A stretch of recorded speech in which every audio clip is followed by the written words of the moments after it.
اسرائیل اور ہندوستان کے درمیان کیا کولیبوریشن ہے، لوگ اس کے بارے میں بھی سننا چاہتے ہیں کہ کس طرح Adani group billions of dollars کی انویسٹمنٹ کر رہا ہے، جو ڈیفنس پروڈکشن اور ملٹری اکوپمنٹ بناتی ہیں وہ ہندوستان کے اندر ان کی فیکٹریاں اور وہ وہاں پہ پروڈکشن کر رہی ہیں۔ ہم نے انڈیا اس کو بہتر کیا گیا، ایمبیسڈر ایکسچینج ہوئے اور کچھ اور کوآپریشنز کی بات ہوئی، پھر ایل کے اڈوانی وہاں پہنچے، بات کریں نہرو صاحب کی بات کریں یا گاندھی صاحب کی بات کریں تو اسرائیل کے حوالے سے ان کی پالیسی بڑی واضح تھی۔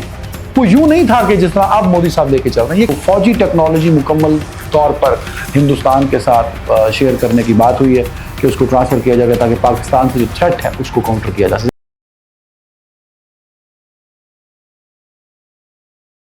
آزاد ڈیفنس کے ساتھ میں عدنان حیدر۔ بہت افسوس کے ساتھ مجھے کہنا پڑے گا کہ پاکستان کا میڈیا، مین سٹریم media, print media, social media جس میں یوٹیوب، فیس بک، انسٹا، جس میں بہت سارے لوگ بیٹھ کے ویڈیوز کر رہے ہوتے ہیں اور انفارمیشن پھیلا رہے ہوتے ہیں، مجھے بڑا دکھ ہوا ہے کہ ہندوستان کے وزیر اعظم اسرائیل کا دورہ کرتے ہیں اور اس دورے کو پاکستان میں اس طرح کوریج نہیں دی جاتی، اور شاید اس کی ایک بڑی وجہ یہ بھی ہو سکتا ہے کہ بھائی ویوز نہیں ملتے، حالانکہ ایسا نہیں ہے۔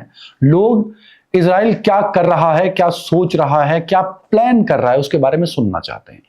اسرائیل اور ہندوستان کے درمیان کیا کولیبوریشن ہے، لوگ اس کے بارے میں بھی سننا چاہتے ہیں۔ آپ کو یاد ہوگا کہ ہم نے ایک ویڈیو کیا تھا جس میں ہم نے بتایا تھا کہ کس طرح Adani group billions of dollars کی انویسٹمنٹ کر رہا ہے اور اسرائیلی کمپنیز کے ساتھ ڈیفنس کوآپریشن کے ذریعے اور ڈیفنس پروڈکشن کے ذریعے ہندوستان کے اندر ہی میزائلز اینڈ ڈرونز اور دیگر ایمونیشن اور فوجی ٹیکنالوجی پہ کام کرتے ہوئے اس کو ہندوستان کے اندر پروڈیوس کیا جا رہا ہے۔ اور وہ کمپنیز ہیں جو اسرائیل کی کچھ تو نیشنل کمپنیز ہیں جو اسرائیلی گورنمنٹ جن کو اون کرتی ہے، کچھ پرائیویٹ کمپنیز ہیں جو ڈیفنس پروڈکشن اور ملٹری اکوپمنٹ بناتی ہیں، وہ ہندوستان کے اندر ان کی فیکٹریاں اور وہ وہاں پہ پروڈکشن کر رہی ہیں۔ ہم نے اس پہ ایک تفصیلی ویڈیو بھی کر چکے ہیں۔ یہ جو دورہ مودی صاحب مکمل کر کے آئے، 25 اور 26 2 دنوں کا دورہ تھا، اس پر بات ہونی چاہیے تھی لیکن نہیں ہوئی۔ ہم کوشش کریں گے کہ ایک چھوٹی سی ویڈیو میں کچھ حقائق آپ کے سامنے رکھ سکیں۔ ناظرین، سب سے پہلے تو یہ ضرور جان لیجئے گا کہ ہندوستان کا اسرائیل کے ساتھ جو تعلقات ہیں وہ کبھی بھی بہت کلوز نہیں تھے جس طرح اب نریندر مودی صاحب کے وقت میں ہوئے۔ 90s میں کچھ ڈپلومیٹک جو ریلیشنز تھے بٹوین اسرائیل اینڈ انڈیا، اس کو بہتر کیا گیا، ایمبیسڈر ایکسچینج ہوئے اور کچھ اور کوآپریشنز کی بات ہوئی، پھر ایل کے اڈوانی وہاں پہنچے، چیزوں کو اور بہتر کیا گیا دونوں ملکوں کے بیچ میں۔ لیکن یوں اوپنلی کبھی بھی ہندوستان نے اسرائیل کو اون نہیں کیا تھا، یا کھلے عام کوآپریشنز کی اور ٹریڈ کی اور ڈیفنس اور انٹیلیجنس ایکسچینج کی باتیں نہیں ہوئی تھی، اور نہ ہی کسی ہندوستانی وزیر اعظم نے اسرائیل کا دورہ کیا تھا۔ جی، کسی بھی ہندوستانی وزیر اعظم نے اسرائیل کا دورہ کبھی نہیں کیا۔ اسرائیل کا پہلا دورہ خود نریندر مودی نے 2017 میں کیا تھا، اور یہ وہی دورہ ہے جس کا ذکر ایپسٹینز فائل میں بھی موجود ہے۔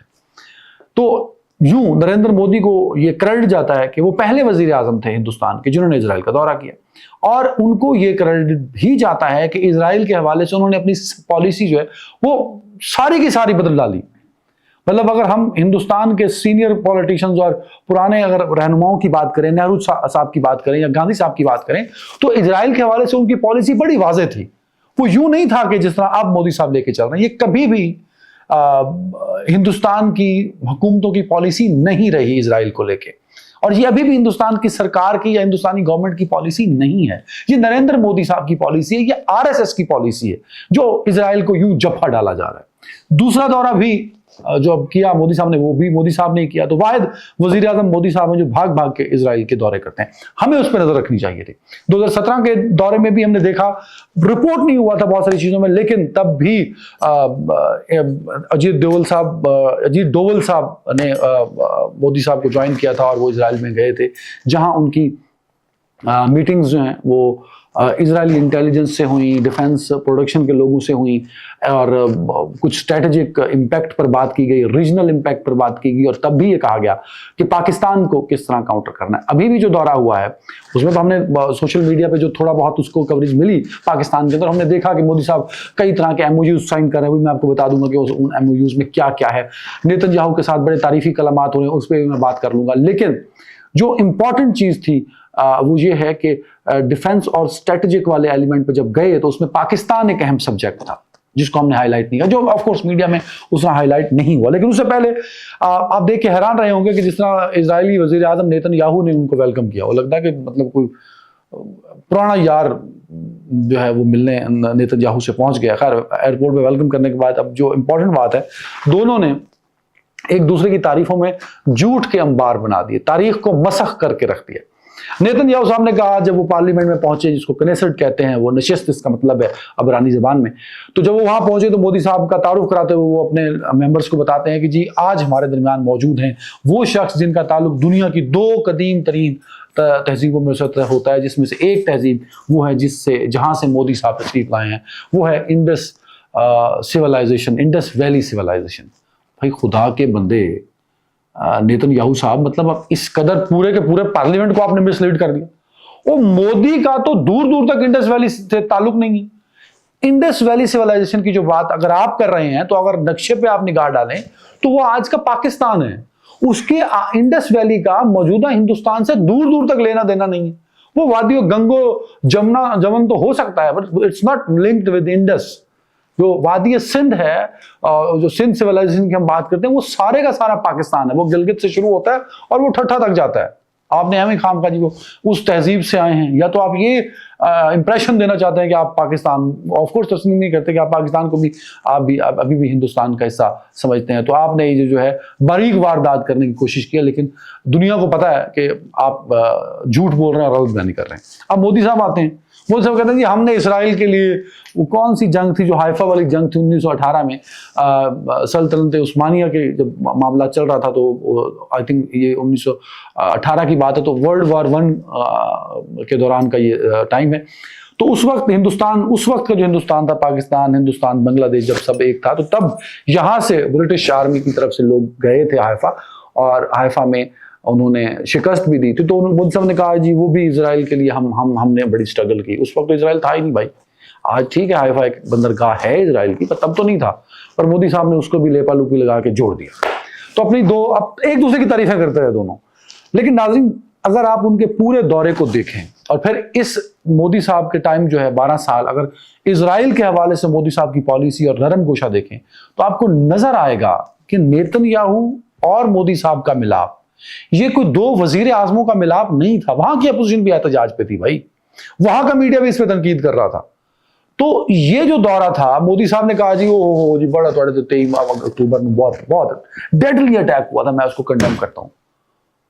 مودی صاحب اب تو خود ایک قاتل ہیں, کم از کم قاتل کو تو تکلیف اور درد اپنی آنکھوں سے دیکھتا ہے نا. آپ نے جس طرح گجرات میں لوگوں کا قتل کیا, وہ بھائی آپ ان غزہ کے 90,000 شہداء کا ذکر تو کرنا آپ بھول گئے.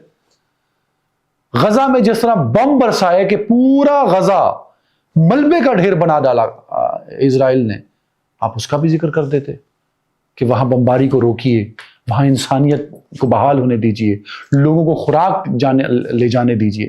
ایسی کوئی بات نہیں مودی صاحب نے کی. یہ ضرور کہا جی وہ جو آپ پہ حماس نے حملہ کیا تھا اس کا مجھے بڑی تکلیف ہے. تو یہ اوپنلی یہ کہہ دینا, وہاں بھی 30 کروڑ تو مسلمان ہندوستان میں بھی تو موجود ہے نا, تو ان کو بھی تو تکلیف اسی طرح ہوئی ہوگی جس طرح ہمیں غزہ کے حوالے سے ہوتی ہے. تو مودی صاحب کو اس کی فکر نہیں ہے, اور ہونی بھی نہیں چاہیے, کیونکہ وہ تو ایک ہندوتوا کی سوچ کو لے کے وہاں پہنچے ہیں. یہ ایک ہندوتوا اور ایک صہیونی کا ملاپ تھا, اور اسی لیے جفیاں بھی ہو رہی تھیں اور پپیاں بھی ہو رہی تھیں. دیر از نو ڈپلومیٹک